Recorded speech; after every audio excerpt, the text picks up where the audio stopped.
E aí, Guga, Felipe, bom dia para você. Bom dia, pessoal.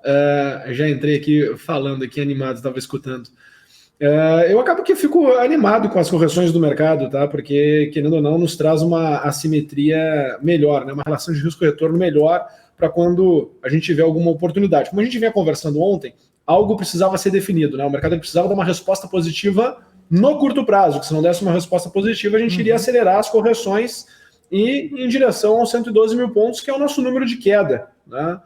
O número de queda que já está traçado há um mês, na verdade, né?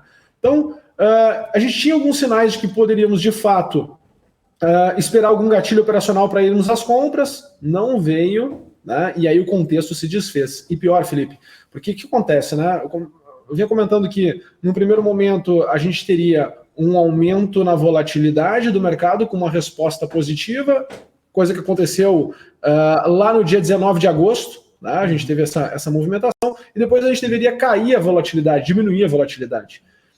Acabou que vinha num processo para começar a reduzir essa volatilidade do mercado, e aí teve o evento de ontem que jogou novamente a volatilidade para cima, que traz, né, principalmente para o mercado, tomador de risco, essa percepção de que o risco ele aumentou. Então acaba que os movimentos de curto prazo eles tendem a ficar maiores, né? Até estava ouvindo o Marco Saravalli agora falar que as expectativas é que hoje possa ter um tom negativo, mas não tão negativo como no dia de ontem. Isso seria algo interessante, principalmente porque nós estamos chegando nessa região dos 112.200, 112.500 pontos.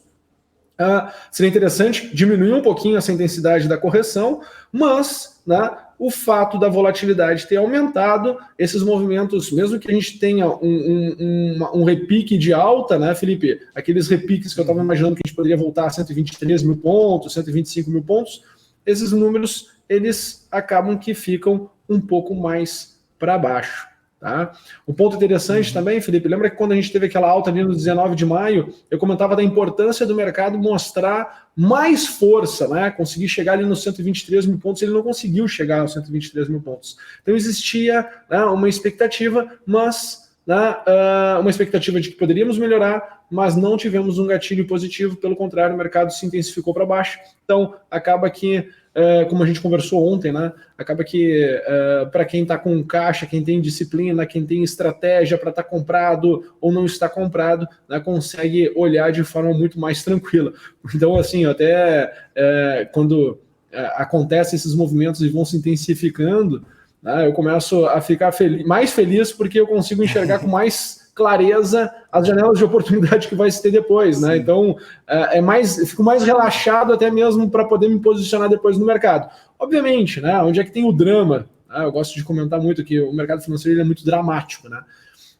O drama está naquelas pessoas que querem saber o que fazer com as suas posições.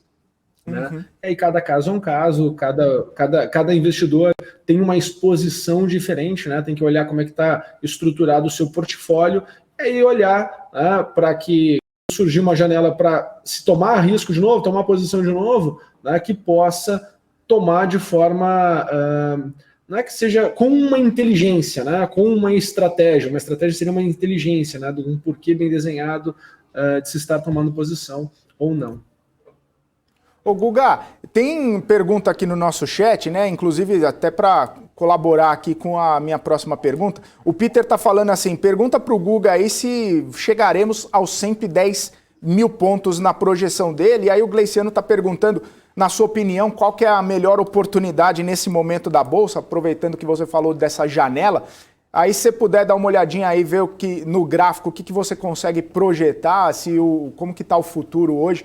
Se a gente tem um otimismo, tem um pessimismo, e depois da sua opinião aí da melhor oportunidade ou de uma oportunidade que você tem visto aí interessante para os nossos telespectadores aqui. Legal, vamos lá. Deixa eu compartilhar aqui a minha tela com vocês.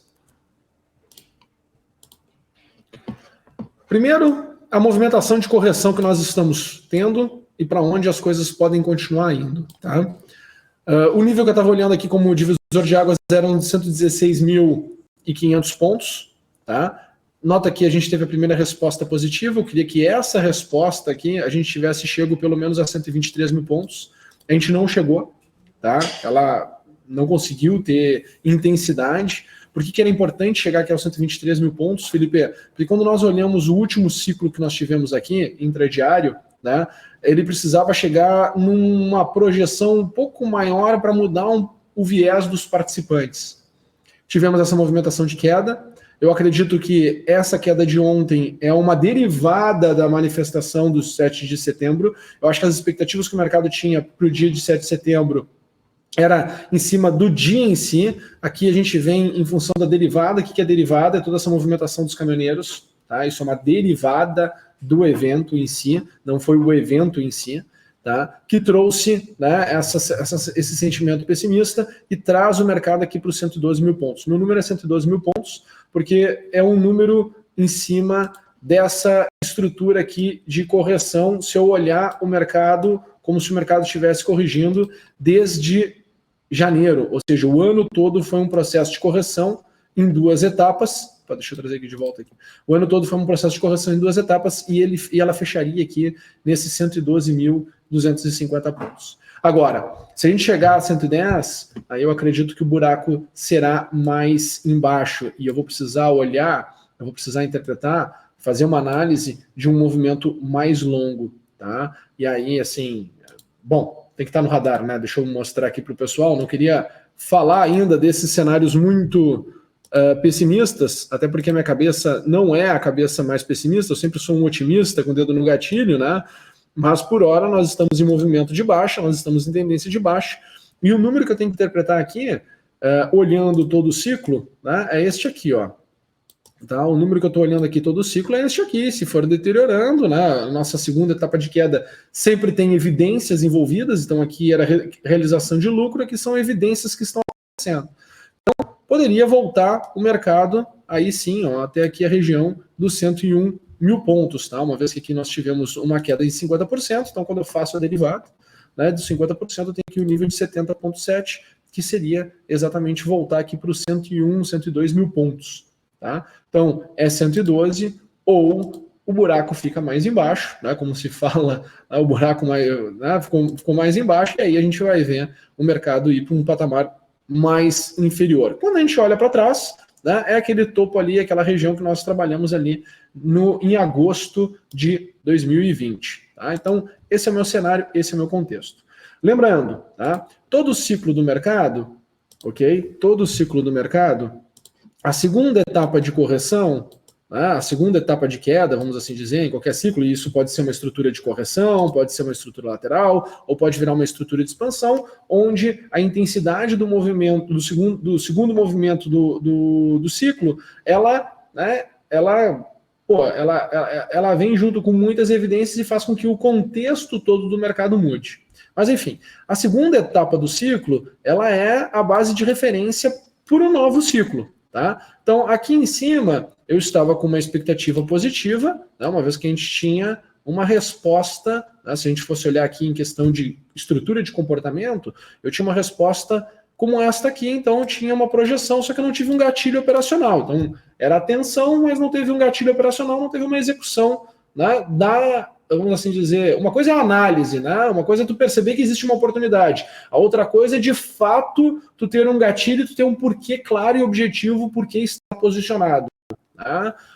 Tem que ter a estratégia, né? Tu consegue criar a análise, né? A análise tu desenvolve um contexto, mas tu tem que ter uma estratégia, essa estratégia tem que ser o mais tangível possível para que tu não tome um risco que tu não esteja disposto a tomar. Tá? Então, uma vez que a gente vem aqui para o mercado para um patamar mais abaixo, tá? O que eu tive aqui de fato, para terminar aqui até a explicação, né, em cima do que eu estou imaginando aqui para o Ibovespa, tá? Uma vez que nós tivemos aqui essa intensificação do movimento, o que eu preciso? Eu vou precisar de uma resposta positiva, tá? O mercado mostrar e diminuir a volatilidade, para aí sim eu poder começar a acreditar que a gente vai novamente para cima. Tá? O que me chama a atenção, Felipe? Esse aumento da volatilidade. Tá? Nós voltamos aqui a aumentar a volatilidade do mercado. Deixa eu mostrar aqui para vocês. Ó, esse indicador aqui embaixo é o meu indicador de volatilidade histórica. Tanto quando eu olho a volatilidade em cima dos últimos 10 dias, quanto quando eu olho para a volatilidade, se eu faço uma alteração aqui e pego os últimos 20 dias, né, porque 10 dias são 2 semanas, 20 dias, 1 mês, né, porque pego os dias de negociação, então pego o último pregão. A gente percebe que a gente avançou novamente com o aumento de volatilidade. E o aumento de volatilidade é o aumento de percepção de risco. Tá? Então, era importante que a gente estivesse aqui diminuindo a volatilidade. Por quê? Porque eu teria uma resposta do mercado que a percepção de risco tinha diminuído. Tá? E aí sim eu poderia retomar a tomar posição, né? Imaginar que faria sentido tomar risco. Então, infelizmente, aumentou a volatilidade. Vou ter que tomar um ansiolítico, assim como eu sugiro que todo mundo tome, porque a gente vai ter que esperar um pouco mais antes de fato, mexer na posição, mexer na carteira, tirar recurso que está parado, né, lá provavelmente num Tesouro Selic com resgate imediato, que querendo ou não está sendo, né, beneficiado em função da alta da inflação, todo sentido, né, o dinheiro está parado, tu tem a liquidez e está sendo remunerado pela Selic, e aí tu tira depois esses recursos daqui e aloca em bolsa, porque a janela de oportunidade vai fazer sentido, e aí vamos imaginar, né, aquela pessoa que compara, seria melhor ter pego aqui um IPCA mais, né, alguma coisa, bom, pode ter certeza do seguinte, que depois a resposta da bolsa e o que tu pode ganhar aqui na bolsa vai ser muito maior do que esse alguma coisa a mais em cima do IPCA. Então, faz todo sentido esse ajuste, essa engenharia aqui financeira. Tá? Em relação à melhor oportunidade da Bolsa, que foi a segunda pergunta que me fez, tá? que tu me fez, Felipe, eu continuo olhando para o setor petróleo, tá? Commodity, continuo olhando para Vale, certo? Continuo olhando para Petrobras. Eu acho que ali a gente tem uma boa narrativa, né? E faz muito sentido. E também para aquelas empresas que sofreram um ajuste, uma correção, de certa forma, um pouco mais intensa. Né? Eu acho que tiveram aí alguns ativos que estavam sendo as queridinhas, como eu falei ontem, né? Os índices, a gente tem que criar o indicador influencers, né? Porque quando o mercado está subindo, todo mundo posta, né, aqueles ativos que andaram mais do que a curva, mas também agora a gente teve uma correção muito forte, alguns ativos corrigiram aí 30%, 40%, né, teve casos aí de ativos que o pessoal postava aí que chegou a cair aí 50%. Então, tem que ficar acompanhando esses ativos, entender que o primeiro movimento é um movimento de repique, tá? E eu, Gustavo, tá? Eu estou olhando para aquelas coisas mais tradicionais. Estou olhando para petróleo, estou olhando para minério, eu estou olhando para aquela ideia, para aquela tese de retomada, né, de que o mundo não vai ficar parado nos próximos anos e, querendo ou não, essas empresas, né, elas vão continuar sendo demandadas, consumidas, e acredito que a gente está aí com uma possibilidade muito grande desse ciclo de commodity continuar. Tá? Então, uma vez que esses ativos estão corrigindo e corrigindo forte, estamos na segunda etapa de correção, por exemplo, quando nós olhamos aqui para a Petrobras. Tá? Ontem acelerou aqui forte a correção, eu estou enxergando que possa chegar aqui até 23,30, tá? Então, uma vez que veio essa aceleração, eu não tive gatilho de compra, tá? Estou esperando terminar e me mostrar algum sinal que a queda terminou e que vale a pena comprar, mas estou de olho nela. Entendo que isso pode se transformar, numa correção muito mais forte, não vai estragar a minha tese, não vai estragar o meu olhar. Na verdade, a única coisa que eu vou ter depois vai ser um upside maior, o que vai permitir com que eu tenha uma exposição também de capital menor. Mas também não muda nada do cenário, uma vez que não estou posicionado ainda, estou olhando para me posicionar, né? Questão estratégica. E também, né, gosto de bem tradicional mesmo, olhando aqui para a Vale.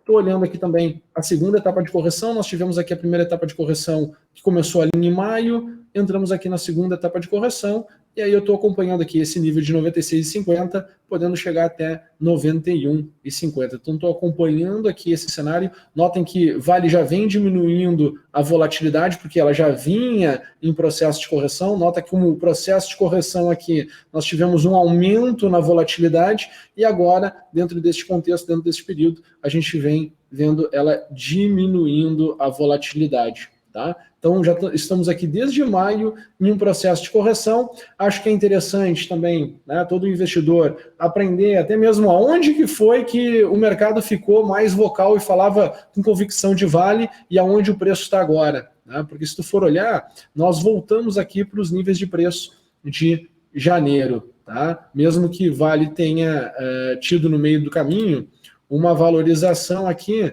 de 25%, o que estimulava que mais e mais pessoas dessem recomendação em Vale, né? Então, é importante a gente saber tangibilizar, mapear, analisar para onde o preço tende a se movimentar para que a exposição do capital seja da maneira correta, né? E a gente possa usar todos esses dados, todas essas informações que o mercado vai nos dando dia a dia a nosso favor.